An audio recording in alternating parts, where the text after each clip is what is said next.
मी शिंदे साहेबाला सांगत होतो, बरेच डाव सांगितलं होतं का तुमचा कोंडी करण्याचा प्रश्न हे होईल. कारण शिंदे साहेब एकमात्र मुख्यमंत्री असे होते तर तो सामान्य माणसाचा ताईत बनण्याच्या विचाराची त्यांची वाटचाल होती. 2 वाजतासुद्धा सामान्य माणसाला भेटणारा पहिला मुख्यमंत्री मी पाहत होतो. आणि त्याच्यामुळं भाजपला कदाकाळी असं वाटलं होतं का शिंदे साहेबाला आपण थोडं दाबून ठेवू, पण ते सत्तेत असताना दाबू शकले नाही कारण त्याचं काम बोलत होतं.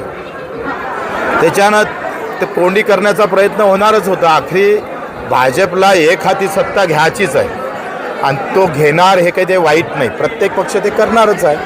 त्याच्यानं मित्रता किंवा केलेलं काम किंवा असलेले ऋण हे राजकारणात फार पाहिलं जात नाही. काही प्रकार तो दिसतो आहे कारण UM मध्ये कारण ते मशीनच आहे आणि ते